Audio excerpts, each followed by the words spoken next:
Howdy y'all, Puka here. A brief note that when this episode was recorded, in addition to possibly messing up my microphone while traveling, I was not in my usual location, and it turns out the acoustics were less than ideal. If it sounds a bit as though I was shouting into a paper tube, well, I was, but it didn't sound great. This will also be an issue next episode as we recorded back-to-back in a single sitting. I've done what I can to even out the audio, but apologies in advance for any sonic weirdness. And now, the episode in question. This is Changeling the Podcast.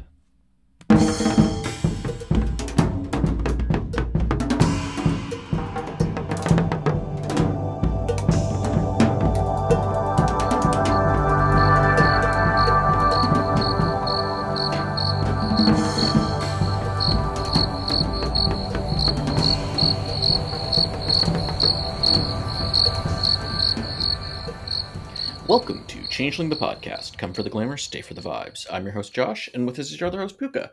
Say hi, Puka. Hi, hi. What are we talking about today, Puka? Science fiction. I don't know how to do the song. I know there is a song that's from Rocky Horror, but I don't know. Oh, yeah. Oh, that one's hard to sing, yeah.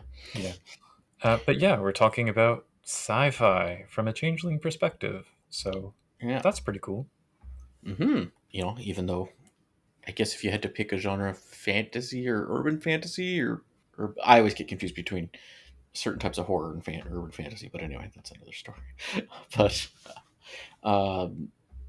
yeah, but you can definitely have science fiction elements and whatnot. So I guess first question might be, what's science fiction, Puka? Oof. Well, yeah, let's let's talk about that. If I had to distill it down into a soundbite, I would probably say it's any fiction that explores the impact or the consequences, I would say, of scientific advancement and technological change, particularly in a future-facing direction. I like I remember my creative writing teacher, I think this was a quote from some author, saying that with science fiction, change one thing, or really more than one thing if you want, but at least one thing in the world and explore all of the effects of that change. And that's the basis. So that combined with, I guess, the principle of all fiction, that it's supposed to be this mirror that we hold up to society and try to see things in ourselves. I think those are my guiding principles when it comes to what it is. I think so too. I've heard, that's a big one. Now, that said, how important are the science fiction elements in your Changeling game for doing that is a different question. You don't, we'll get into this, but there's science fiction, and then there's this almost a bit pretentious highbrow literary science fiction thing, right? And even if your Changeling game is doing deep philosophical stuff, that doesn't mean that the science fiction aspects have to be even. So that's anyway. Yeah. Because ultimately, it's not a science fiction game. Yeah. And there's also a very contentious distinction between the hard and soft sci-fi. Oh, yeah. Where sometimes it's Octavia Butler, said, I think it was her. Who was it? Someone said basically that the distinction between hard and soft science fiction is basically the way to say hard science fiction is the good science fiction written by men. But yeah, white men in particular, probably. Yeah, because when you look at the distinction, it's a lot of stuff that gets lumped in soft science fiction is still just as scientifically rigorous or not as quote unquote hard science fiction. It just, you're exploring different sciences that maybe have more different makeup, different demographics of who tends to be researchers in that field. Through no fault of their own, often. Yeah. I remember the university I went to, the whole campus was, the university is very narrow. And so you're kind of walking through faculties as you're walking south, and it would just get more and more towards physics on one end and linguistics on the other end, or some science, social science stuff. And as you're walking south, it just got more and more men and less women. Oh. Do you know what I learned the other day, though, which was interesting, is that I think it's first person, it might be first woman, but I think it's first person who got a PhD in computer science in the US was a nun. Huh. I thought that was kind of cool. Oh yeah, and in both computing and computer science, especially, there's a lot of women that were very foundational in it. Hmm. Most of the first programmers were women. Like it's, there's stuff about Ada Lovelace. She was great too, but there's like a lot more than just Ada Lovelace. Yeah. Well, this was, I think it was Sister Mary Catherine Yeah. Keller or something, and she helped create BASIC. So good Mm-hmm. on her. Yep. But also the hard science, soft science distinction, or the hard sci-fi, soft sci-fi distinction. It does come from that idea, I think, that the hard sciences are somehow better. Which is hilarious. Most of the stuff that gets labeled hard science fiction violates basic scientific Oh, of principles course. at least as much as the soft science fiction. Yeah. So it's like, oh, this is better, except for our faster than light drive and artificial gravity and all the Yeah. other stuff. So yeah, I mean, I don't think it's a very helpful kind of division to make, particularly in the context of talking about Yeah. what works for Changeling. So, Yeah. or any like tabletop role playing game. I mean, I would say even the RPGs which are hard sci-fi in the sense that the authors have really thought through all of the mechanics and the physics and Yeah. everything, and maybe it models it very accurately. That's still not the point of playing the game. Like, great, you did that little bit of extra work to make sure that the science of your setting is rigorous in accordance with current theory. Mm-hmm. Fine, I'm still here to roll dice. Yeah. And I mean, there's lots of other RPGs that I think of as being, that go the whole gamut too. Like I think Shock Social Science Fiction was an early one by someone else named Joshua. Yeah. And then there's, I'm trying to remember the name of it.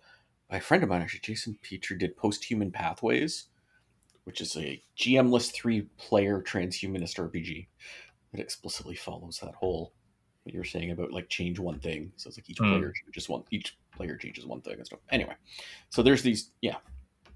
But for Changeling specifically, well, so from your perspective, why do sci-fi in a Changeling game? well, I mean, it depends on what you're trying to do. So there's many ways you could do sci-fi in a Changeling game, but the most obvious one is chimera and treasures and all that stuff. Some of them should be sci-fi elements, like my dreams have sci-fi elements, many other people's do. Stories do. Like, this should be part of the dreaming, right? For sure. That's if you're just talking like from a setting aspect, definitely bring that in, and it can be just as legitimate as other genres influencing. So yeah, I'd have to go back and really look at some of the older books to see if this statement holds water, but my sense is that Changeling has never been against sci-fi. It's just never really been highlighted as part of the setting in a substantive way, which it is a lack. Except maybe Kithbook Knockers would be the closest. Yeah, even that, like, and there's little bits that come through. I mean, I always think back to one of my favorite storyteller characters, Dustin Carver from Freeholds and Hidden Glens, who's a marauder verbena who thinks he's a changeling, but also a Vulcan, and has a Moria dwarf forged photon crossbow treasure wonder. And I'm like, perfect. That's exactly the kind of thing I need. Yeah. But yeah, absolutely. After every sort of big budget epic sci-fi space opera movie release, those theaters must be crawling with chimera that are like straight out of the film. So yeah, and there's also, you can view Changeling in sci-fi lenses. Well, and the themes of it. Yeah. So I think when you look at sci-fi as a genre, the themes that stand out to me are, first of all, the excitement of possibility, and what could be more Changeling than that. But then also morality and hubris are kind of big pieces. And that, I mean, sci-fi does fit very directly into Mage. We have the Etherites, and there's a whole apparatus, the technocracy, all of that. But I do think you can get those into Changeling with minimal difficulty. The imperfection of technology is a big piece. And aside from whether or not it's banal, which, we've opened that can of worms numerous times, the misuse of technology is something that I think, creating banality, that's really what, in my mind, first edition Changeling, when they talk about the evils of technology, that's what they're talking about. Yeah, it's the consequences, and that fits into science fiction too a lot. Like, that's like cyberpunk, is the whole thing is like that, basically. So, among other genres of sci-fi. And that gets into, as you know, the moods that I'm so fond of talking about. But I do want to say like, there's another thing too, like a way of viewing Changeling through a sci-fi lens. Like, mhm. what are Arcadian She except for extra dimensional aliens that are possessing people? And From the moon. yeah, but that's like flat out actually what they are in the game. So like that's a science fiction story right there. So you can have, especially if it's viewing Changeling from a non-Changeling character perspective, where the Changelings are the NPCs, that could also really play into it. Yeah. And to point to the blurry line between science fiction and fantasy, you have to look no further than Arthur C. Clarke's third law of, was it all sufficiently advanced technology is indistinguishable from magic? Yep. But I do want to say, on the subject of those moods, Yep. if there is any kind of spectrum or axis of mood that is maybe not more specific to sci-fi, well, because sci-fi, I think it can be tragic or comic, it can be eerie and uncanny, or it can be over the top bombastic, but you have this axis of optimism to pessimism, because it is very future focused as a genre overall. Even though you could do like alternate history and stuff, I think the majority of sci-fi tends to look towards a future. So you have futurism and this idea that the technology of the future and science will solve humanity's problems, that techno-utopianism, versus cyberpunk, which is, no, it's just going to make everything worse. And I would say World of Darkness in particular, it's interesting because it used to point very much towards the latter, and more I think it points closer to the middle, because now we talk about like hope punk and everything. But and there's like talking about hope and whatnot, like one way to bring in sci-fi elements that maybe I don't think the books have discussed, but I think makes a lot of sense, is through epiphanies. Like, if you have a researcher that you're musing is your dreamer, and they are researching a thing, and you could muse them, or you could, even if they're developing a new technology and you do Rhapsody, maybe they'll create some like jump a few years ahead in what would have normally been possible, but then you can mess with that. Like, oh my gosh, what if you rhapsodize someone who is developing a warp drive and they manage to crack it, and then to get the glamour, you destroy it? Yep. That's rough. Time machine, or just even something more. It depends on what you want in the World of Darkness too, because World of Darkness itself has all this science fiction elements, partly with mage, but partly outside of mage. So, well, before we get to that, what are some of your favorite sci-fi media, I guess, for inspiration that you... Oh my goodness. Okay, well, I mean, we brought up Deep Space Nine before, and Doctor Who is inspiring for Changeling. I mean, I'm also a big so I'm a big Star Trek fan, a big Doctor Who fan. I like a lot of science fiction. Let's start with TV, because I have a few books, TV shows, and films that I can point to. But TV, you mentioned Star Trek and Doctor Who. Are there any other? Which is a lot of TV right there. I liked some of the Stargate stuff. Sense8's great. Yes, brilliant. I did not have a list of TV shows, but I'd have to go through my watch history. But I mean, there are so many, to pick from.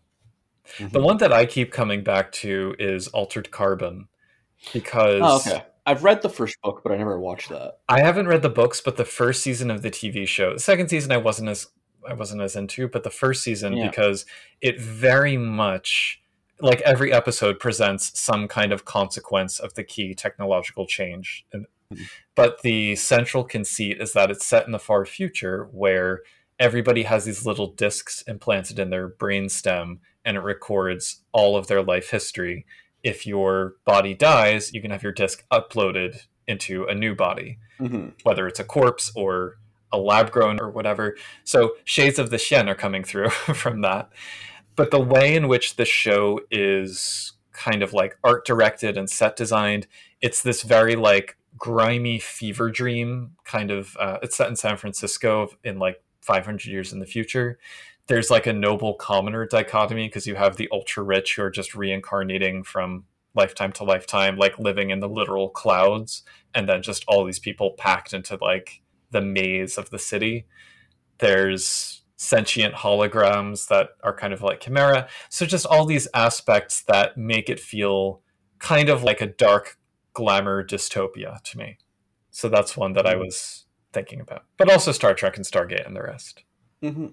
Yeah. Oh, also Stranger Things. Actually, I liked. That's definitely. Mm. Uh, Fundamentally, good sci-fi, the science aspect kind of takes a back seat to the oh strength yeah. of the narrative. So, Oh yeah, definitely. Because like I said, there's been okay. There was one science fiction TV series I watched that I would actually say wasn't completely stretching the realms of what's possible. Sliders. Um, yeah, that's it. No, it was. Just one It Wayfarer was unleashing called. after another. Sorry. It was called Regenesis. Oh, I've heard of it. I don't know anything about it really. Yeah, I mean, it'd be a little bit weird to watch. It was a Canadian series. It was set basically like if they put it like a year into the future almost in terms of things. But it ran from 2004 to 2008. Hmm. So now, like the stuff they were Yeah. talking about, it almost. But it was I like that. That's the one example. Oh, another. I'm just thinking of more series. Timeless. I like all the time travel ones really, but Okay. Oh, and then you have like in terms of dystopia, Black Mirror, which I yeah, mean, Black Mirror's interesting because it's not one like each episode's very different from the next. So and all equally troubling. yeah, Although I hesitate to even call that. See, that's an example of where is the line when something truly becomes sci-fi? yeah. How far into the future? How off kilter does it have to I get? would say it depends on the episode. I've seen Yeah, some that yeah, I'm yeah. like, this is not science fiction at all, and some where I'm like, this is definitely science fiction, and yeah, and in between. So Moving into film with that same idea, Inception is one that to me feels definitely sci-fi because you have this technology that doesn't exist that does all kinds of trippy things. But it's yeah, like, it's a very minor change in a sense. But it's about invading dreams, so it feels very changeling. yep, yeah, Other films, maybe like I had Brazil and 12 Monkeys by Terry Gilliam on my list. yeah. I mean, even the Star Wars films, Yeah, like The Terminator Matrix. franchise, The Matrix. Yeah, did you see the most recent Matrix? I did. It was my second favorite, I guess, or fourth least favorite. It was not my Third least least. favorite. I No, can agree that it was not my least I favorite. like the first one first, and then comes Yes. the most recent one is my Raid Kings, and then the other two are yeah. But Apart from the first one, it's kind of a race to the bottom for me. So yeah, I found the most recent one much better than the two non-first ones. But maybe yes. right. Well, yeah, we could do a whole Yeah, discussion of that, but Annihilation is one that I really want to highlight because I think it does a good job of threading the needle between sci-fi, horror, and fantasy all at once.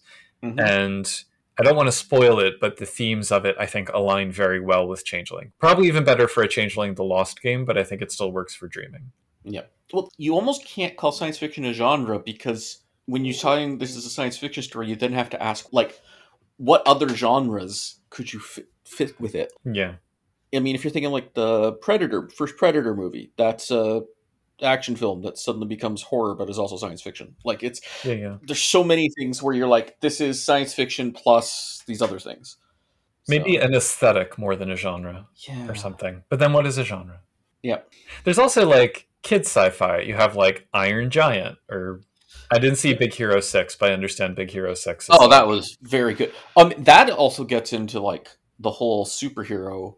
yeah. Not all, but many superhero things fall into it, and Big Hero 6 is like superhero ish. So Okay. Ooh, and Treasure Planet. Underrated, but there's also like the cheesy flicks. You have like Weird Science and all that stuff from mhm. decades past. That one maybe needs a Maybe not that one. content warning. Yes.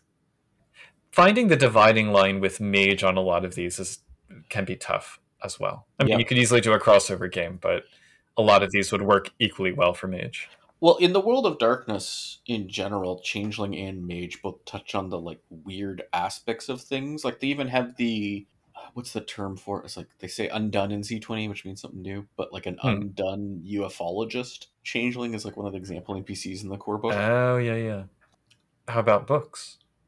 Okay, so there's one book I love, but it's definitely right on the edge of skirting the possible.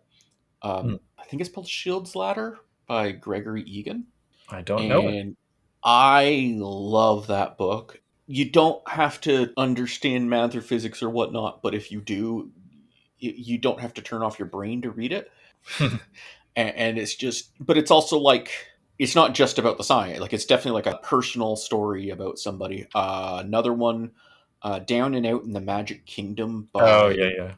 Cory Doctorow. Cory Doctorow's got several things, but that one, very hard sci-fi in a sense, but also very social sci-fi in a sense. So. Well, I think that the social sci-fi works better for Changeling, like in particular, because it is so driven by classic narratives and fables and parables and those kinds of expected tropes in a way that I don't know that other games in the World of Darkness necessarily are. They can be, but they're less central to the premise of something like Mage or Vampire. Yeah. For me, I'm a sucker for Ursula K. Le Guin. I mean, her attention to detail about like cultures, her exploration of social issues, the consequences of technology piece. One that I think I might have put in the Kisbuk Yildu was The Word for World is Forest, which it's like about this planet that's just a giant forest and the sort of exploitation of the aliens that live there. So, you know, it's a comment on things like colonialism, but also in a Changeling perspective, it could be a good hook for like, well, what if a bunch of Cathane discover a glade full of Kubera, you know? So that kind of environmentalist aspect. Anything by Philip K. Dick. Yep. All the stuff around memory and paranoia that Changeling can trade heavily in. Yeah. Or if you want to just really explore Bedlam, there's Valis, if you've read that. Yeah, I love Valis. I read that at like grade 9 or something. That was weird. I remember reading it on the New York City subway and just like, I don't know what the people around me must have been thinking watching my face as I read it. But yeah, that was one of those that affected me while I was reading it. Yeah. I also like Solaris by Stanislav Lem because, I don't know, this might be a spoiler. So if you want to read the book or see the film, not the film with George Clooney, the original film, which is way better, maybe skip the next 20 seconds. But the idea of this planet where the manifestations are like your memories and your dreams, that feels very Changeling to me. And so like finding a planet, an entire chimera planet, what would that be like? So all of these, I think I gravitate towards soft sci-fi per that definition because that's my background, but also I want my gaming experience to be more grounded in those actions and consequences side. I like hard sci-fi as well. Yeah, but like I said, like the actions and consequences with the hard sci-fi, also the good ones are both, really. Yeah. So and also, yeah, I think another thing to bring up for Changeling, like there's definitely also the like borderline fantasy sci-fi. Like I'm thinking Anne McCaffrey is the first one that comes to mind on that. But there's definitely other Okay, yeah.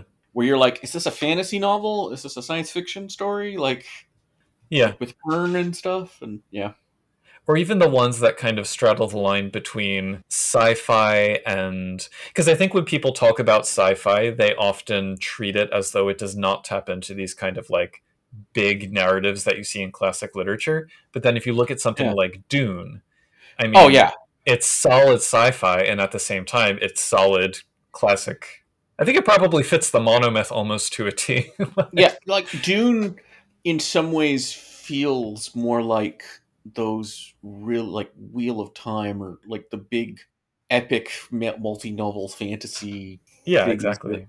You'd go to Tolkien as like an early example, but like lots of other I also really like Embassy Town by China Miéville. I'm going to throw that one in there because it's linguistics but also aliens. So. Was it there was also like, you know, even sci-fi that doesn't get put in the sci-fi section, like Children of Men by P.D. James and stuff. So is that sci-fi? I think it absolutely is. Okay. It is a very Changeling story. Yeah. Because that's set in a future, basically people become infertile and like there are no more children and stuff. And what's that doing to the world? So, I mean, that's sci-fi to me. Like, did you see the film? No. The opening scene, the way they do it is great because it's Clive Owen walks into a cafe and you see all of these people looking heartbroken, staring at a television. and he just kind of like glances and like putters in to get his coffee. But the news thing on the television is saying, you know, the world was united in grief today as the youngest person in the world passed away. Mm-hmm. And it was like this 18-year-old, because that was like, he was the last verified birth, and everyone was like heartbroken about it. So just like in those few moments, they show you exactly what kind of world it is. And, yeah.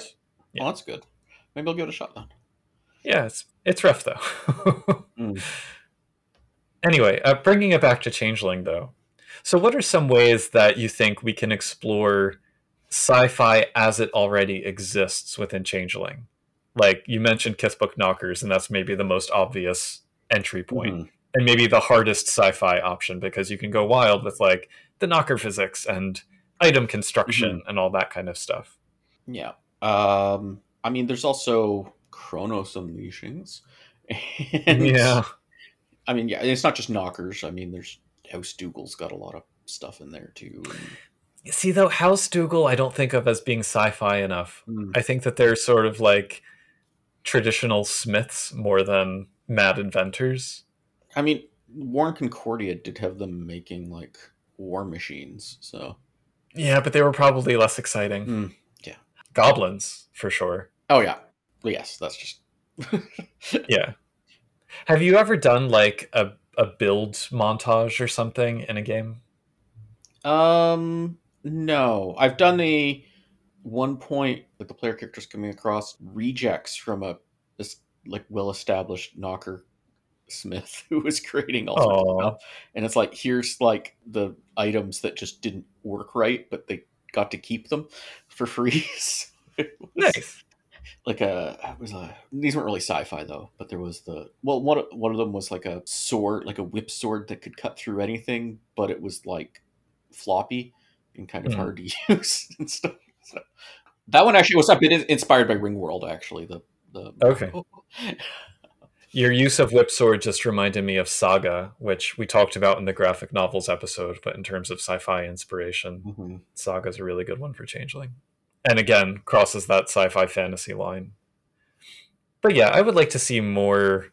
I would put up with the foregrounding of like the sciencey stuff, like the details about how the technology is built in a knocker context, just because I think it would be hilarious. Like I want knocker technobabble, swears and all, to have an exegesis on par with like the Puka Ease stuff that we get in the Puka Kithbook. In terms of canonical things, we get a little bit with kind of both Slua and House, if I remember, Elenid flirtations with like cyberpunk stuff. Yeah. So Elenid, who famously keeps their house annals on a floppy disk. Yeah, this was in the 90s. Yes. I assume they've upgraded to at least a USB drive. One hopes. Oh, Lucy as a film, a sci-fi film inspiration. You really can't let any of the details get to you. Yeah. I just kept being like, what if humanity only used 10% of their liver? What could we accomplish? Anyway, it's a running joke out of the friend of mine. So then also you have like sci-fi dreaming realms. There was the one in Dreams and Nightmares, the Clockwork City, which I thought was a cool one. It's kind of an easy lift. I mean, you know, if you want to have sci-fi in your game, it's very easy to just put it in the dreaming. Yep. What I'd suggest, though, if you're going to make any kind of like alien world or sci-fi realm, you want the rules to be consistent, even if they're not rigorous. So like, I would say the vast majority of humans who dream about sci-fi and create those spaces, they don't know or care exactly how the physics would work because they're informed by movies that don't care. But even then, there's still a logic to movies. Like there are things you yeah. And that's kind of like when people are arguing. When you have, I don't know, it's like Star Trek example. Somebody's like, well, you could apply this physics thing, and then or Star Wars comes up even more. They're like, you could do this thing, and it would be like, why don't they just do this thing that's from real world physics? I'm like, because this isn't real world. Like, right. If you're gonna depart from the logic of the world in some ways, it's gonna kind of create a messed up story if you're then breaking its own world logic to bring in the real world. If that makes sense. Like, yeah. Well, and that's why Primer is not a good film inspiration for Changeling. It's an excellent sci-fi film. It is not good inspiration because it's like, let's make this the most accurate least bombastic form of time travel we can. So, yeah.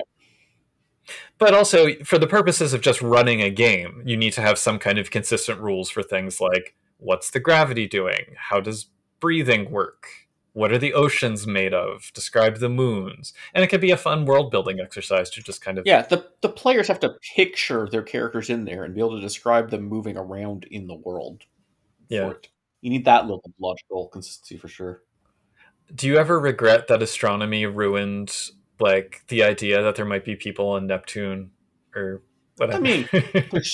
I mean, we haven't ruled out 2 different moons, one around Jupiter and one around Saturn, might actually have giant sea monsters swimming. That's true, yeah. And Arthur C. Clarke did say we should leave Europa alone. The other obvious sci-fi within World of Darkness, as we said, is just a crossover with Mage.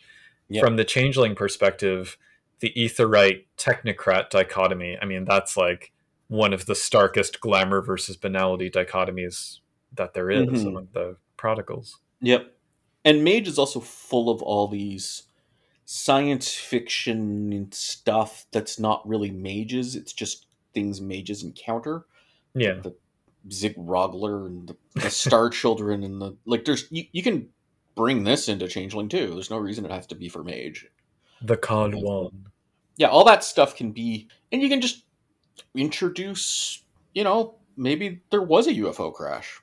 Maybe that is the Changeling, the player characters do get involved in this, and they're like, they think at first it's some sort of slip in the mists or something, and then they discover something stranger.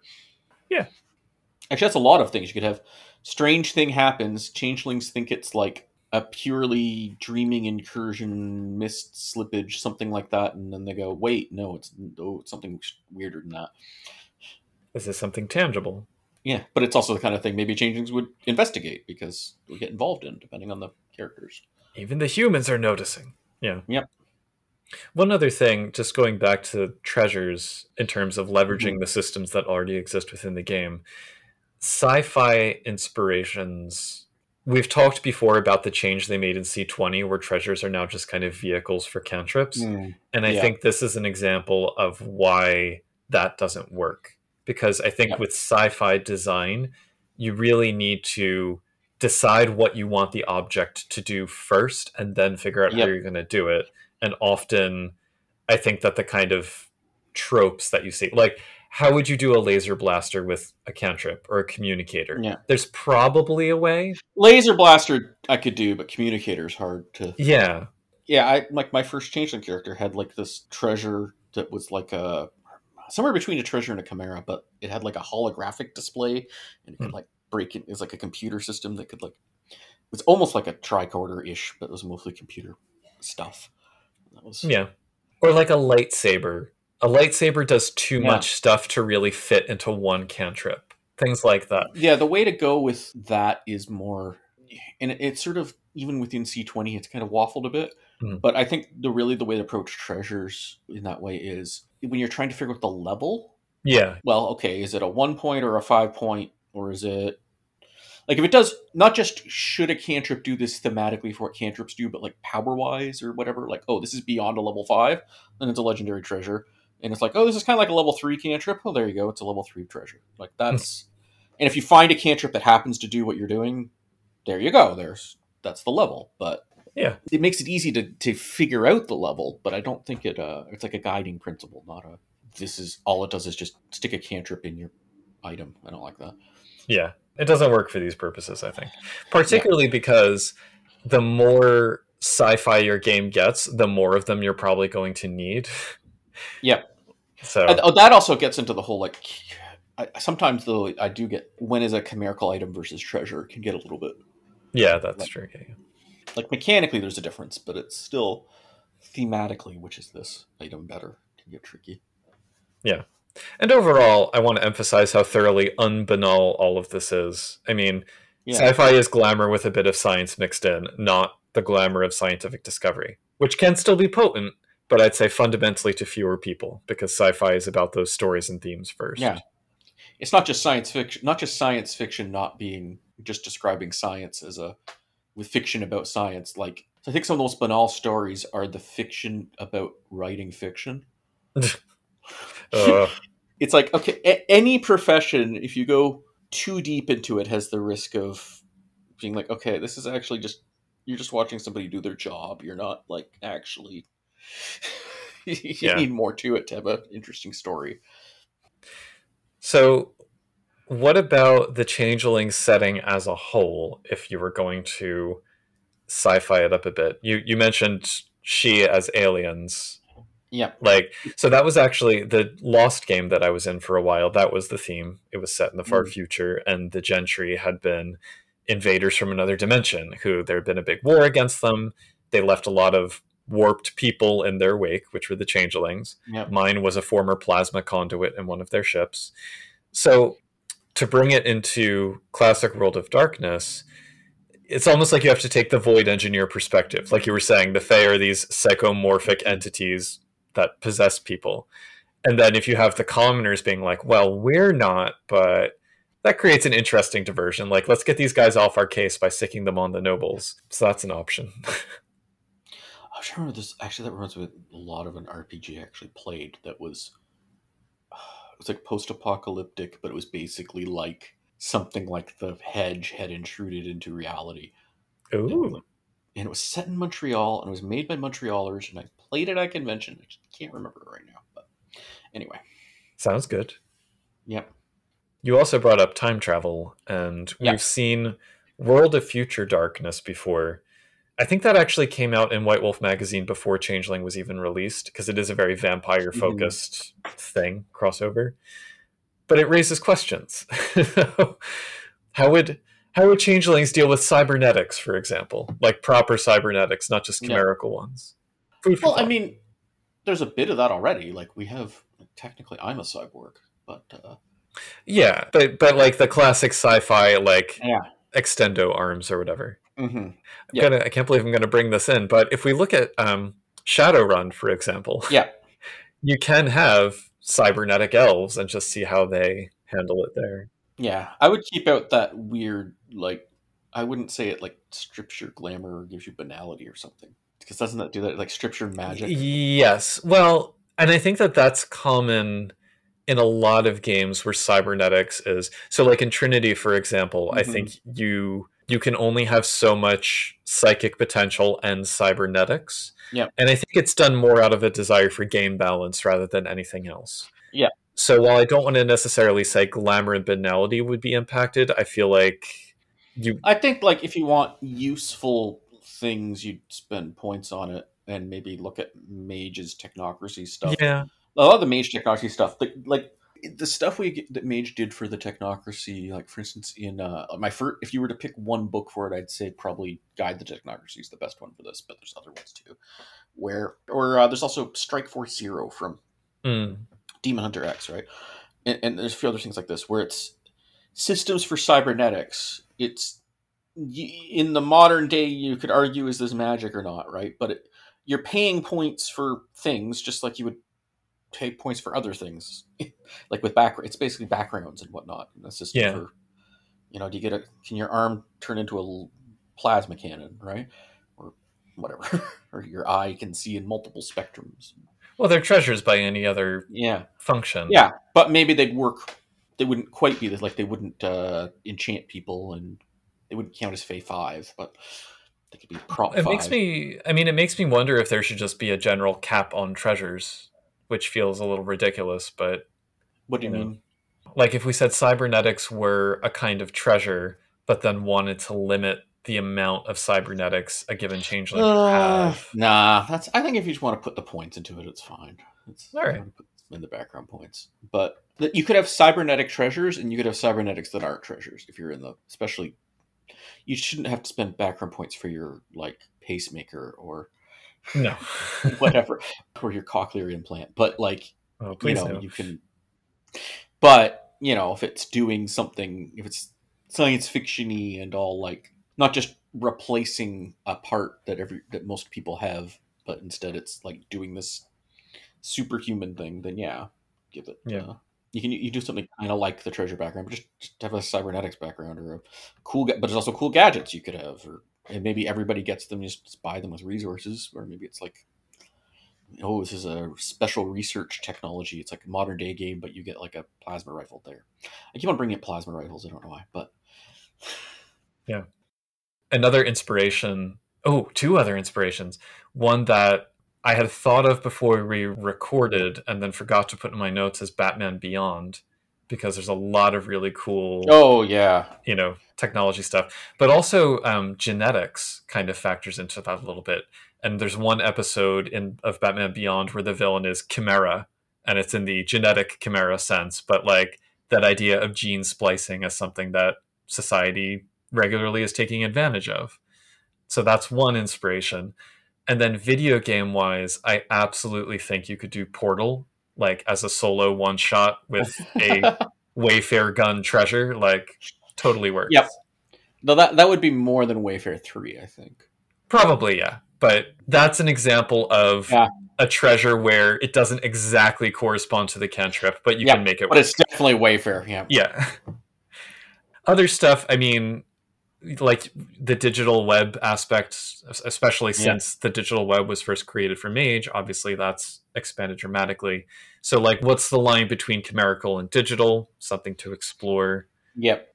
And I mean, Changeling's full of like the paths of Baelor and whatnot, traveling to other realms. So, well, we also have the branch of sci-fi that's alternate past or present with like the steampunk and everything. I think, like I was saying before, whatever change or changes you want to make to the world, just make them consistent and work out their logic, and then figure out how it impacts glamour and banality and the dreaming and all of that. Yeah, as long as there's like it's people in it. Yeah. Even if it's a whole game about robots, you could probably fit in Changeling. Just to be a bit harder. Maybe they wouldn't be changelings technically; they'd be an animator thing. Yeah. Another TV inspiration: Farscape, People and Muppets. So, because I mean, having a rickety space bucket adventure, like that could easily work. We've seen those for the dreaming. Why not have it be into actual space? Yeah. Briefly, I also want to shout out Countless Dreams. This is a well-known supplement on the Storyteller's Vault, produced by the Walking Away from Arcadia team, which introduces the Countless, who are Fae-ish from a realm that is dreaming-ish, and it takes a sci-fi flavored approach to things like arts. And have you played it or tried it or anything? I haven't. No, I thought I had a copy, but I don't. And I was like researching this. I have to buy it. But I could have sworn I had one anyway, but I can't find it in my RPG collection, so I don't know. It's a good read. It's I mean, I just haven't had occasion to give a try. Yeah. It reminds me actually in a lot of ways, or I guess vice versa, in the realm of Gods and Dreams, in the sense of kind of presenting an alternative setting overlaid onto the main setting, kind of. Not quite as steep. It kind of feels like creating a trifecta with the Inanimate and the Lycaeans. Kind of, yeah. So yeah, that's also another possibility for making the setting as a whole more sci-fi flavored. But the possibilities are endless, and that's what sci-fi is all about. So we get some listener questions. Yes.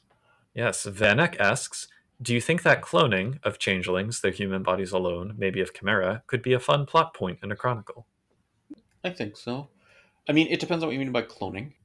I think it depends what you mean by fun. Yeah.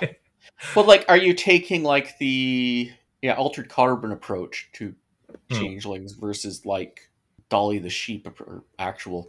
That's an old reference. Actual modern, like more realistic cloning, right? Those will produce. Yeah. It's much more interesting, I think, to go the wacky sci-fi route than like, look, you've made an identical twin that's 20 years younger than you. I don't know. I mean, clone stories, I guess ultimately, if it's about the nature of humanity and the questioning of identity, I think it works. I don't know if it's the kind of game that I would really enjoy playing, personally. Yeah. I don't know if you could make a whole chronicle around it. No. It could be an element in a chronicle, but... I think it would be good if you had, like, a storyteller character who was a clone, or... Actually, probably the thing you should look to is the way they do fetches in Lost. that kind of the relationship between a changeling and their fetch, that would be a similar kind of thing. Yeah, like I think if you're doing like a true clone, it would just be like, well, that could potentially be a changeling just like anyone else. But if you clone a changeling, you wouldn't necessarily get whatever. It's when you're doing like the replicant from like let's go more Blade Runner than the novel story. But yeah, like that would be different take. But I could see a villain, and I think it would be a villain, thinking kind of like what you're saying. Well, let's just clone a whole bunch of changelings and see if the spark to actually awaken as one gets copied. There's some X-Men vibes to that too. Mm-hmm. So then also, Wolfskind asks, isn't space basically the deep umbra, full of aliens, planet god beings, and void engineers? Or is there some somewhat safer dreaming version of space that's somehow more insane? Okay, so you can go so many ways with this. Okay, if you go on the Mage the Podcast companion, what do you want to say this? Our cousin? Sibling show. Our sibling show. That one, I mean, the Discord on there, and there's this, like, what is the Umbra versus space? Oh, that's a whole other question, right? Let's not get too much into trying to answer that specifically. I think from a purely changeling perspective, you could have the enchanted reality / near dreaming. I don't know if really the enchanted reality distinction matters if there's no people there. Maybe there's no... Has Pluto gone through the shattering? Was the shattering when the New Horizons mission came to Pluto? It's a good question. Yeah. Does it even matter if there's... Are there chimera if there's no dreamers to dream them? Oh. That's a whole thing. And then there's alien dreams and stuff like that way out there, which is also interesting ideas. And then there's also going deep into the dreaming and going into space there. Like, there's a sky. What if we go up? What does that do? Right? So... I almost kind of think it's a moot point. Like, cosmologically, within the way the world of darkness is set up, ramshackle as it is, I would say that the lines between these defined spaces blur extremely once you get far enough out. So it's like, is the deep umbra and the deep dreaming and space, are they all kind of the same thing? Sure, why not? You know, for the purposes of this game, it doesn't really matter. I wouldn't say the deep umbra. The deep dreaming we get in Dreams and Nightmares is not the deep umbra, and is not space. At least not all of it. Or what's the term again for the space that's like between the cracks of the dreaming? Yeah. Oh yeah, that elsewhere or not? Yeah. Otherwhere. Other something. Yeah, I mean, there's also the whole. They talk about how the Tuatha went beyond the deep dreaming. Right. They came sometimes. Some tales of the Tuatha say they came from there, and other stuff, and most of it says they passed beyond it. What does that mean? Like, where are you going? Is that some other... That has other questions? Maybe that has something to do with space? Maybe not? I like to think that they actually did go to the moon, because when they left, the moon seemed so far away and unattainable that they were like, we're fine here. And then as the 60s dawned, they were like, oh no. And they had to keep... I always wondered that. Because, I can't remember it was Vampire 1st or 2nd edition core book. It was talking about, like, you could go use... Auspex, like in Auspex 5 or whatever, to visit the moon. Clan Book Malkavian, Obfuscate 7. No, the one of it, no, it was just talking about the astral projection one that you do at 5. Oh. One of it mentioned you could go to Arcadia on the moon and visit the Fae. There is a power in Clan Book Malkavian called Visit Fairyland. That's the one I'm thinking of. Okay. So, does it say you go to the moon there too? I don't think so. I think they had disestablished that by the time. This was well before Changeling came out, so it was all right. Yeah. So in any case, to answer the question, is there a dreaming version of space? Why not? I don't think the books give us an answer one way or the other. So yeah, sure. Are there dreaming aliens out there? Probably. Are there actually other solar systems in the world of darkness? That's up to the storyteller. There's certainly chimera of aliens. Oh my goodness, aliens. Horrible chimera based on watching our old TV broadcasts from the 1950s. They just got them, and now they're having these horrible visions of I Love Lucy or something, but from an alien perspective, shaping their nervosa. I mean, there's a thought that's going to fester. Yep. Anything else about sci-fi that we should say? I know. A bit, but not very much officially in Changeling, but there's so many things you definitely can go with it, so... Yeah. Ray guns and rocket ships and robots and whatnot. Kronos unleashings. Anyway. Not just Kronos. I mean, any unleashing, there's so much potential. Yeah. Okay. So now that in the real world science fiction setting where we can connect these super advanced computers over something called the internet, and you can send us an email, podcast@changelingthepodcast.com. You can join our Discord, discord.me/CTP. You can send us a toot on Mastodon, changelingpod@dice.camp. You can go to our Facebook page, Changeling the Podcast. Go check us out on YouTube and listen there if you'd like for Changeling the Podcast there. You can always go to our website and leave a comment if you like, or there, changelingthepodcast.com. And, please, if you have the money and you want to support us, keep us going, you can go to Changeling the Podcast on Patreon. And links to all of these will be in the show notes to this episode. And once again, I'm Josh. I am that theoretical entity known as Puka. I think David Cronenberg could do like a really good science fiction story based on the mists. Existenz as an inspiration. Or another, in honor of forgetting that Futurama would be another good inspiration. I will sign off by saying, Hail Science! When in doubt, you can always generate some randomized science fiction-y elements for your game by combining a technobabble word with a changeling word. Make a list of 10 for each, then roll 2 dice to see what combination comes up, then try to figure out what the thing is and how it might fit into the setting.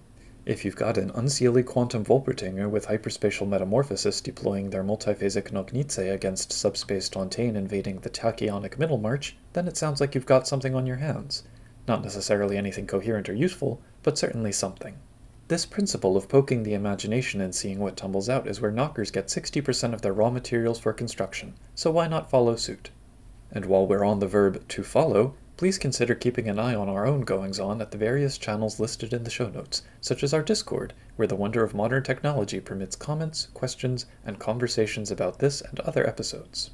You can also support our show via Patreon at www.patreon.com/changelingthepodcast and join the ranks of these spacefarers who get a shout-out at the end of each episode. Arcane Anarchist, Derek, Dorcadus, Elorus, Iapol, Oreo, Ruskaboos, Sandjager, Sija, Terry Robinson, Tricerabeth, and Victor Torre. May they live long and prosper. We also appreciate reviews on the podcast listening platform of your greatest convenience, and please do tell your friends and many appendaged sidekicks about our show. Once again, thanks for listening, remember that scientific progress goes boink, and until next time, keep on dreaming.